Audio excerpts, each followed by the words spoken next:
3 Buddhist teachings that quieted my mind in 7 days.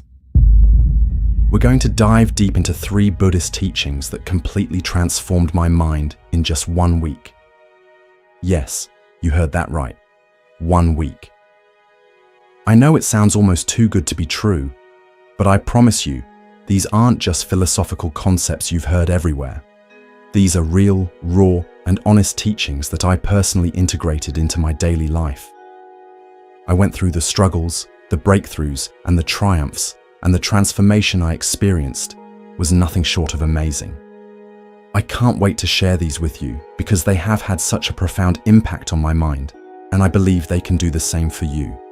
Whether you're looking to find inner peace, reduce anxiety, or just make a positive change in your everyday life, these Buddhist teachings can help you get there.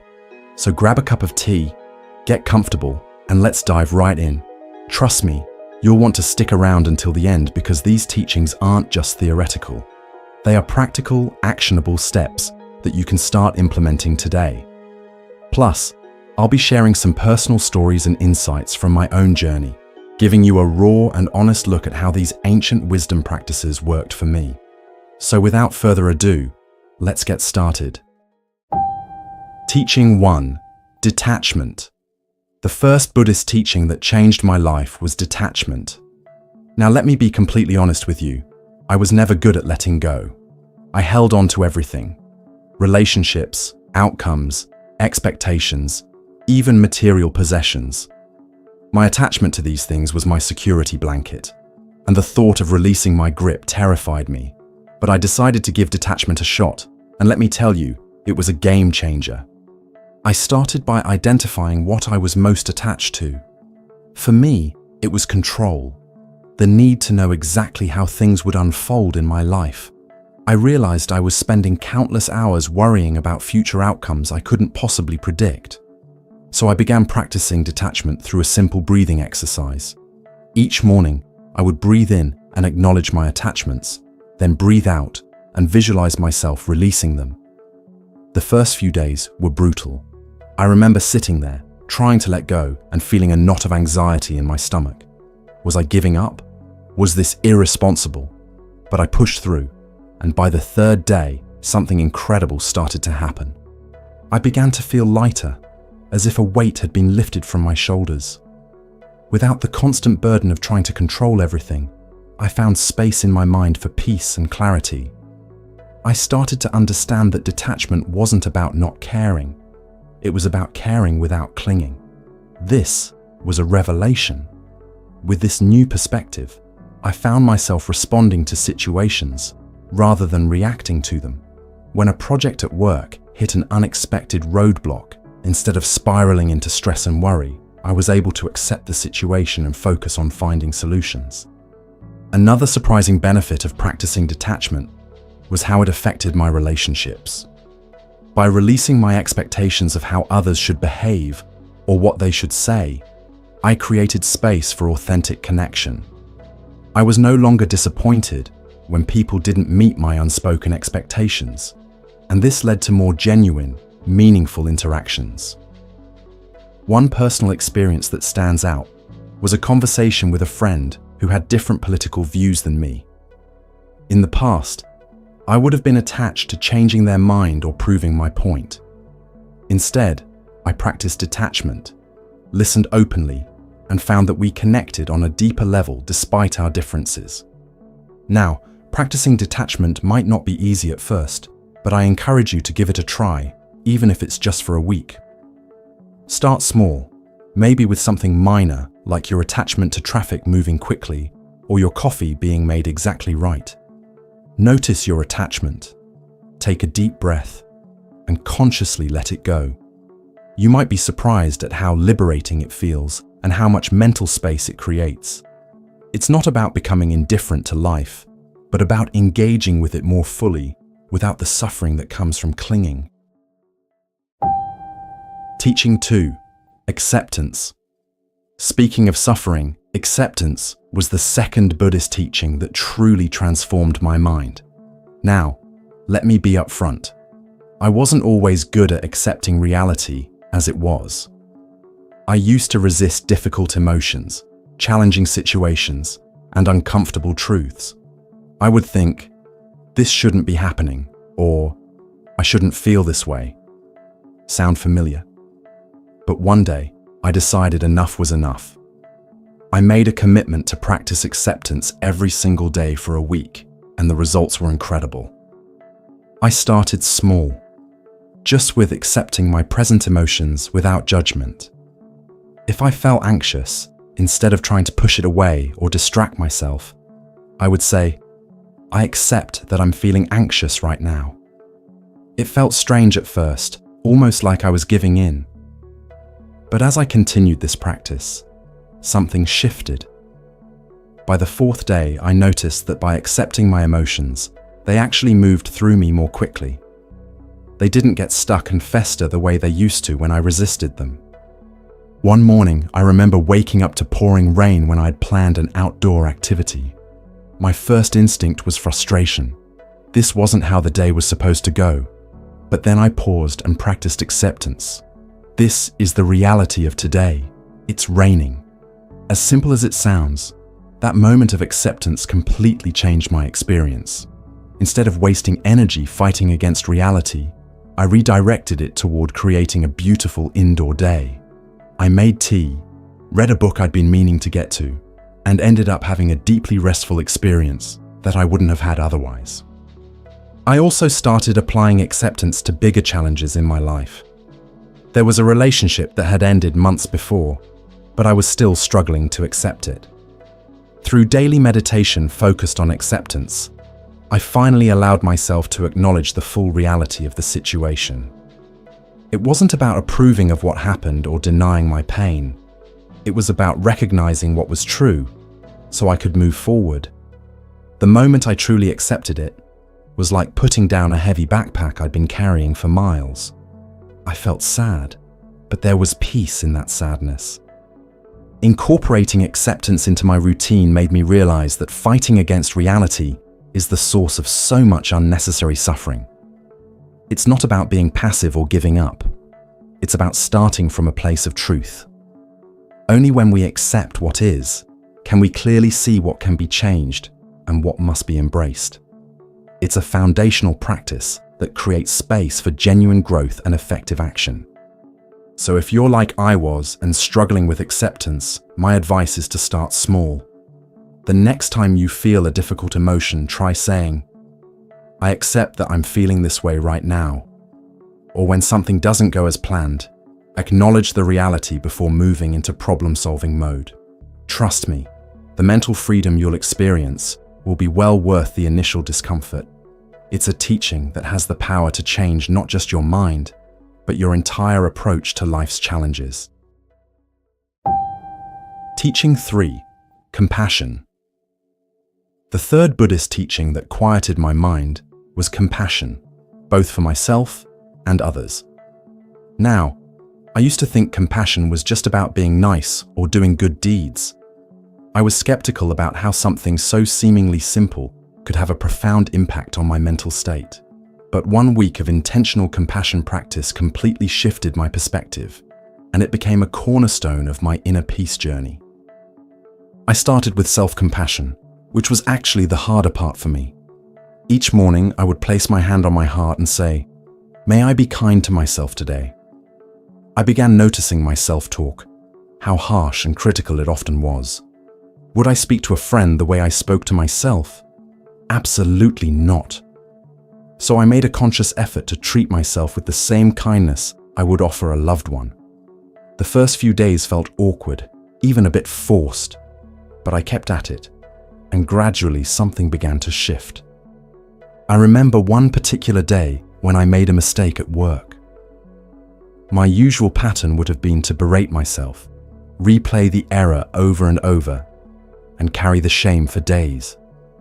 Instead, I took a deep breath and said to myself, "This is a moment of suffering. Everyone makes mistakes. How can I be kind to myself right now?" This simple practice diffused the spiral of negative thoughts and allowed me to address the situation with clarity rather than emotional reactivity. The second part of my compassion practice involved extending kindness to others. I began with a daily loving kindness meditation where I would visualize sending good wishes to loved ones, acquaintances, and even people I found difficult. This wasn't just a mental exercise. It translated into how I interacted with people throughout my day. I became more patient in line at the grocery store, more understanding with the customer service representative on the phone, more present with my friends and family. One particularly meaningful experience was when I practiced compassion towards someone who had hurt me in the past. I didn't excuse their behavior, but I tried to understand the suffering that might have led to it. This shift in perspective didn't happen overnight. It was gradual and at times challenging. But by the end of the week, I felt the heaviness of resentment beginning to lift. I wasn't carrying the emotional weight of anger anymore, and my mind felt more spacious and peaceful. What surprised me most about compassion practice was how it affected my anxiety levels. By creating a kinder relationship with myself and others, I reduced the internal conflict that had been consuming so much of my mental energy. My mind became quieter, less cluttered with judgments and criticisms. I slept better, woke up more refreshed, and approached my days with a greater sense of ease and openness. Compassion is a practice that builds on itself. The more you cultivate it, the more naturally it arises. If you've never intentionally practiced compassion, I highly encourage you to start. Begin with yourself, perhaps with a daily self-compassion phrase, or by simply noticing when you're being harsh with yourself and choosing a kinder approach. Then extend that same kindness outward to others, even in small ways. You might be surprised at how this simple practice can transform your inner landscape and bring a profound sense of peace. How to bring these teachings into daily life. Now, I want to share how I integrated these three teachings, detachment, acceptance, and compassion, into my daily life to create lasting change. Because let's be honest, even the most powerful teachings won't make a difference if they remain theoretical. The key for me was establishing a consistent meditation practice. Each morning, I would sit for 20 minutes, focusing on my breath and gently incorporating these teachings into my awareness. I started by setting a clear intention for my practice. On Monday and Thursday, I focused on detachment, visualizing myself holding my attachments lightly and then releasing them. On Tuesday and Friday, I practiced acceptance, acknowledging whatever thoughts, emotions, or sensations arose without trying to change them. And on Wednesday, Saturday, and Sunday, I cultivated compassion, first for myself and then radiating outward to others. This structured approach helped me deepen my understanding of each teaching while creating a sustainable daily practice. The meditation cushion became my laboratory for exploring these concepts, but the real transformation happened when I brought them into my everyday life. I started using simple reminders throughout my day. A small stone in my pocket for detachment, a bracelet for acceptance, and a heart-shaped note on my desk for compassion. These physical cues help me remember to practice, especially in challenging moments. I also found it helpful to journal about my experiences with these teachings. Each evening, I would reflect on moments when I had successfully practiced them and times when I had struggled. This reflection helped me identify patterns and develop greater awareness. For example, I noticed that my attachment to control was strongest when I felt uncertain. My resistance to acceptance flared up around certain people, and my self-compassion waned when I was tired. Throughout this week-long journey, I experienced both breakthroughs and setbacks. There were moments of profound peace and clarity, where my mind felt truly quiet for the first time in years, and there were times when I fell back into old patterns, attaching, resisting, and judging. But what made the difference was my commitment to beginning again, each time I noticed I had strayed from the path.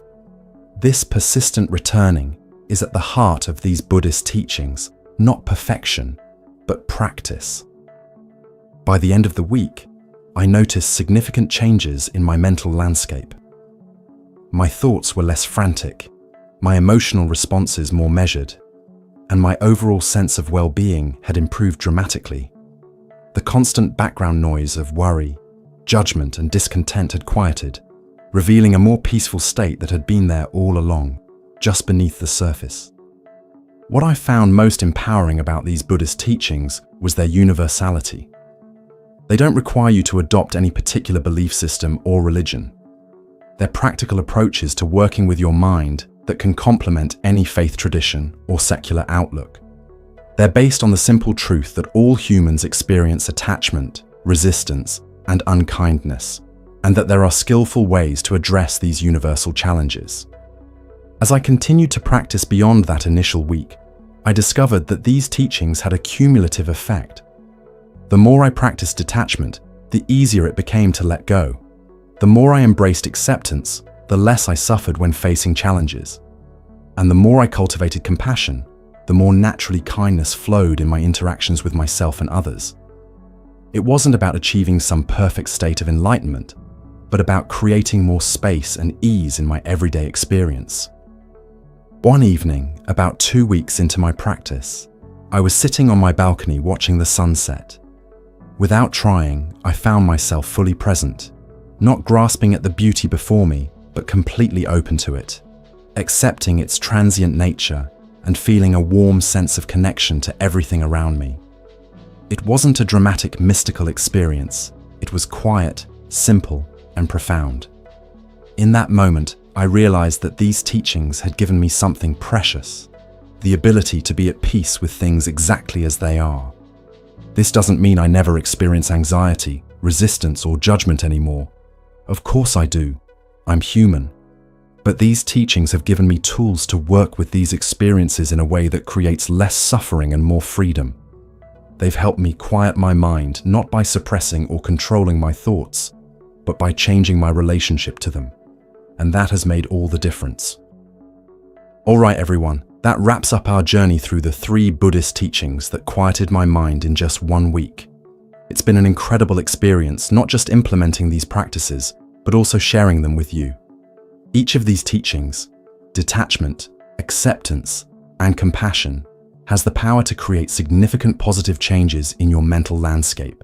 And I truly believe that if they could work for me, they can work for anyone. If you've been inspired by any of these teachings, I encourage you to try them out for yourself. Start small, maybe with one teaching that resonates most with you, and see how it feels. Adjust according to what suits your lifestyle and needs. Remember, the goal isn't perfection, it's progress. It's about making small, manageable changes that accumulate into substantial transformations over time. I'd love to hear about your experiences, so please drop a comment below sharing which teaching you're thinking of adopting or any questions you might have about starting. Your feedback and stories are what make this community so amazing and supportive. And if you found this video helpful, don't forget to like, subscribe, and hit that notification bell so you won't miss any of our future content. We have lots more insights and practices coming your way that you won't want to miss. Sharing this video with friends or family who might benefit from these teachings could also make a huge difference in their lives. Thank you so much for watching, and remember, the quieter your mind becomes, the more you can hear the wisdom that's always been there. See you in the next video, and until then, may your path be filled with peace. From all of us at Moonmind Temple, stay present, everyone.